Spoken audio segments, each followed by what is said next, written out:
Hey cats, EDDBUD here. A real love-hate relationship between myself and the Nike ZoomX Invincible Run Flyknit. I've just hit 100 miles in the shoe, and here are my thoughts at this point.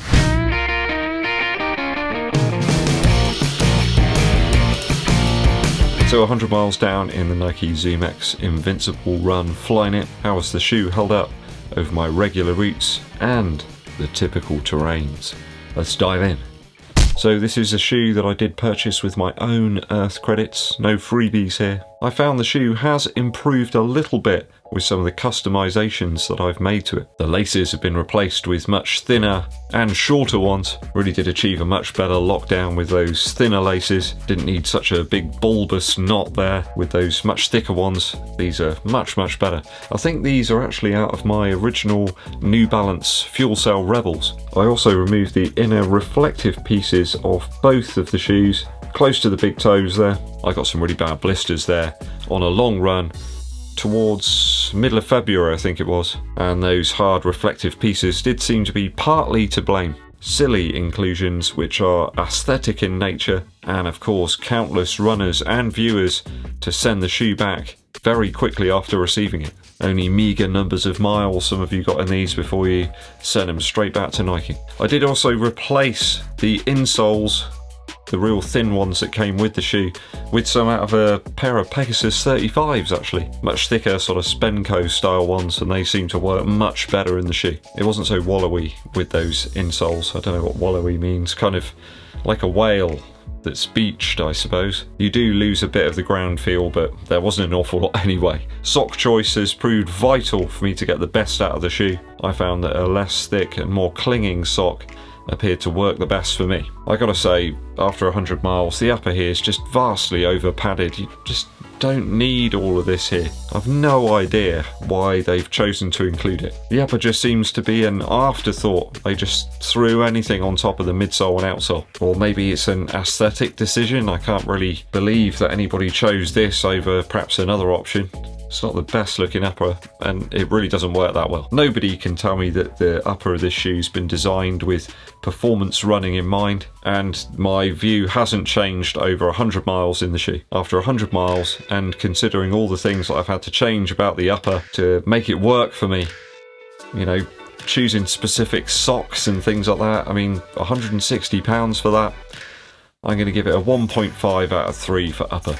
It's an upper and it kind of works now, but really, I gotta say that the midsole has improved over time.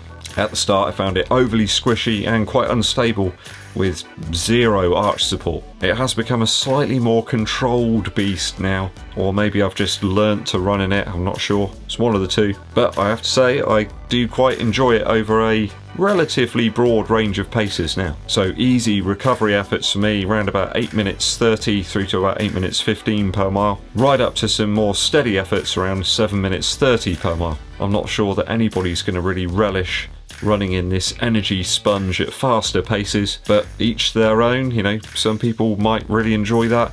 For me, it just seems like you're putting a huge amount of effort in, it's just soaking it up and you don't really get anything else out of it. And let's not get away from the fact the shoe's very heavy. The ZoomX is holding up pretty well, lots of creasing as you'd expect from that foam, but absolutely no sign of tearing at all in that midsole foam, which is a good sign. The rubberized or almost sort of plasticized outer layer of the ZoomX here will no doubt withstand quite a pummeling. No real issues here.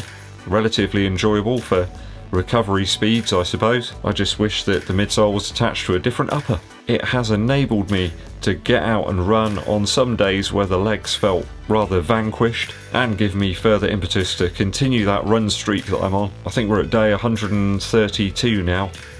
Might take a day off soon. It's just madness really. I think it's more about mental health now rather than physical health. Is that purely down to the Invincible Run? Has it enabled me to continue that run streak? Well, yeah, quite possibly. So midsole certainly improved from when I first took it out back in February. I'm going to give this a 2.4 out of 3 for the midsole. Outsole, easily the best part of the shoe. Loads of lugs and protrusions all over the underside of the shoe. Some areas are showing quite a bit of wear on the outer side of the heel here where I'm getting a little sloppy. Although I've been running a lot of miles in these quite slow and I think I'm just not picking my feet up enough. Just taking it easy, like today.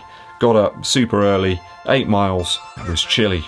But it was enjoyable. Squirrel count, 3. Rabbit count, 2. Little bit of wear in the midfoot area here, but nothing to really get too worried about. The shoe really does work very well on wet surfaces, and even on some light trails as well. It handles the mud and grass, no problem, although stability I think is probably going to be a bit of an issue.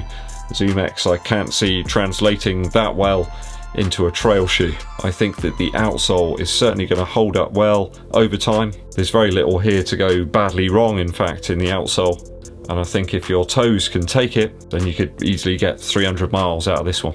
A 2.7 out of 3 for the outsole after 100 miles. A real trooper. Let's hope that Nike utilise this outsole style on some of their newer shoes that we've got coming in 2021. Value now. So, is this shoe worth £160? I don't think it is. To have to replace the laces, the insole, I mean the stock insoles are just thin, pointless additions. Removal of some of the reflective pieces here with nail polish, you know, just to make the toe box usable, 160 earth credits, just no. There are other really great daily shoes out there that cost a fraction of the price that I think will do just as well. I don't think ZoomX is some magical foam that's going to enable you to keep running. In fact, a lot of people, it seems to have flared up injuries that they already had. And for some people, I just think it's just going to be too cushioned. I don't think you need anywhere near that level of squish. Neutral runners will be okay, but I think if the attack angle of your foot's anything off neutral, I'd just steer well clear of it. A very expensive recovery or daily option, but just too cushioned for higher paced workouts for me anyway. Another hype beast offering that some YouTubers have really gone to town on, but I think it's going to quickly disappear, not only from their rotations, but probably from mine as well. I'm going to give this a 1.8 out of 3 for value after 100 miles. Better daily options are the Reebok Float Ride Energy 3. I mean, it's less than half the price. The cracking Puma Velocity Nitro, the Nova Blast, the Infinity Run Flyknit 1 or 2, the Adidas SL20, the New Balance 1080 V11. Any of those I think I'd probably pick over this. I just feel it's a overpriced slab of ZoomX with something someone came up with in an afternoon on top of it. So I think that gives us something like an 8.4 out of 12. I'm not even going to bother playing the music. I mean, how much padding do you seriously need around the ankle? Half it doesn't even touch your foot. It's just bizarre. I know lots of you out there have really enjoyed the Invincible Run. I'm glad about that. I'm glad that some people have enjoyed it, but for me, it's just a love-hate thing. There's certain things I love about it, certain things I really hate about it. Not going to go any further with it. 100 miles, I'm going to draw it to a close and focus on some of the other great shoes that have recently arrived in the shoe sanctuary. Like this one, for example. Let me know what you think of the Invincible Run down in the comments. Musical interlude time. I think it was on yesterday's musical interlude I was talking about Ben Folds live. Somehow I've managed to completely miss another album that he'd done, a live album with the West Australian Symphony Orchestra. This was back in 2017. So there's a lot of the same tracks that are on the Ben Folds live album from back in the noughties, I think it was. Except these tracks have got specific individually created orchestral backings to them, and they are incredible. They really add loads of emotion to the tracks. Ben Folds does play a few tracks just on his own on the piano, but all the rest of the tunes on there are backed with these incredible layouts. They're just truly it just blew me away. There's too many to list here, but some real highlights are Stephen's Last Night in Town. Annie Waits is just incredible.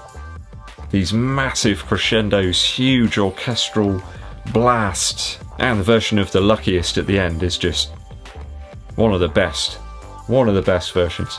Do go and check this out, guys. Ben Folds with the West Australian Symphony Orchestra. Okay, cats, thanks for sticking with me to the very end. I do appreciate it. If you haven't done so already, guys, please hit that subscribe button and click the bell below for notifications of when we launch those new videos for you. And it really helps the channel out if you give this video a thumbs up like and share it with your running buddies. My name's EDDBUD, and I'll be seeing you